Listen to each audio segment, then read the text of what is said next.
नमस्कार। जब भी डॉक्टर B.R. अम्बेडकर का नाम आता है तो एक खास तस्वीर हमारे जहन में आती है। लेकिन आज हम उस तस्वीर के पीछे की कहानी, उन पन्नों को पलटेंगे जिनके बारे में आप जानते हैं अक्सर बात नहीं होती। चलिए उन्हें एक नई नज़र से जानते हैं। हमारे संविधान के निर्माता, ये उनकी पहचान है ना? और ये उनकी सबसे बड़ी उपलब्धियों में से एक है, इसमें कोई शक नहीं। पर क्या यही उनकी पूरी कहानी है? शायद नहीं। सोचने वाली बात है कि इस इतने बड़े काम के पीछे का इंसान कैसा था, कौन था वो, उनकी जिंदगी के वो कौन से अध्याय हैं जो शायद हमने पढ़े ही नहीं। तो चलिए आज उनकी कहानी के इन्हीं कुछ छुपे हुए पहलुओं को टटोलते हैं। उनकी कहानी की शुरुआत एक ऐसी जगह से होती है जहां पहचान बनाना तो दूर की बात थी, पहले तो बस अपने अस्तित्व को बचाना ही एक रोज की जंग थी।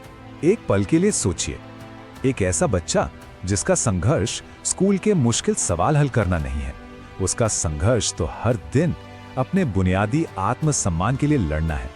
और ये लड़ाई किताबों की लड़ाई से कहीं ज्यादा बड़ी और कहीं ज्यादा मुश्किल थी।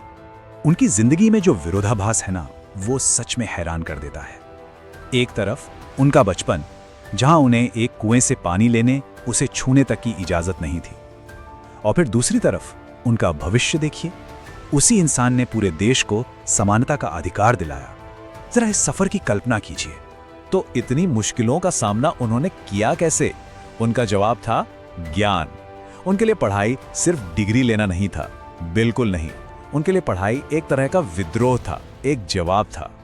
सोचिए, जिस इंसान को अपने ही देश के स्कूल में क्लास के अंदर बैठने से रोका गया, वही इंसान दुनिया की टॉप यूनिवर्सिटीज, कोलंबिया यूनिवर्सिटी और लंदन स्कूल ऑफ इकोनॉमिक्स जैसी जगहों से पढ़ के निकलता है, वहां अपनी अकादमिक छाप छोड़ता है। ये सिर्फ एक जीत नहीं थी, ये उन सब के लिए एक जवाब था जिन्होंने उनके लिए हर दरवाजा बंद करने की कोशिश की थी। अच्छा, तो हमने उनके संघर्ष और उनकी शिक्षा की बात की, पर क्या उनका योगदान सिर्फ कानून तक ही सीमित था? शायद नहीं। चलिए अब उनके कुछ ऐसे योगदानों पर नजर डालते हैं जो उनकी संविधान निर्माता वाली बड़ी छवि के पीछे, आप जानते हैं, थोड़ा छिप से जाते हैं। पहली बात, क्या आपको पता है कि डॉक्टर अंबेडकर एक शानदार अर्थशास्त्री भी थे? बहुत कम लोग जानते हैं कि उनकी रिसर्च भारतीय रिजर्व बैंक की नीतियों की नींव का एक अहम हिस्सा मानी जाती है। कमाल है ना? और सिर्फ इतना ही नहीं, वो महिला अधिकारों के एक बहुत बड़े पैरोकार थे। हिंदू कोड बिल के जरिए उन्होंने महिलाओं के संपत्ति और सामाजिक अधिकारों के लिए जो लड़ाई लड़ी, वो उस वक्त के हिसाब से बिल्कुल क्रांतिकारी थी। पर सवाल ये उठता है कि इतनी हिम्मत, इतनी ताकत, ये सब आया कहां से? तो इसका जवाब उनकी जिंदगी के उन्हीं संघर्षों में छिपा है जिनकी हम अभी बात कर रहे थे। उन्होंने अपनी जिंदगी में झेली गई गरीबी, अपमान और भेदभाव, उस दर्द को अपनी कमजोरी नहीं बनने दिया, नहीं, बल्कि उन्होंने उस दर्द को एक आग बना दिया, एक ऐसी आग जिसने उनके मिशन को, उनके मकसद को हमेशा जिंदा रखा। उनका व्यक्तिगत दर्द करोड़ों लोगों की आवाज और ताकत बन गया। तो इन सब बातों को जानने के बाद जब हम डॉक्टर अंबेडकर की विरासत को देखते हैं तो हमें क्या दिखता है?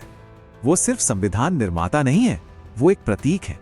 इस बात का प्रतीक कि संघर्ष, शिक्षा और आत्मसम्मान, इन तीन चीजों से क्या कुछ नहीं हासिल किया जा सकता।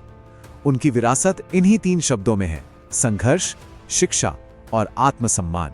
और आखिर में उनकी ये अनकही कहानी हम सबको एक बहुत ही जरूरी सबक सिखाती है कि हालात कैसे भी हों, कितने भी मुश्किल क्यों ना हो, अगर आपके पास ज्ञान है और हिम्मत है तो आप में इतिहास बदलने की ताकत आ जाती है।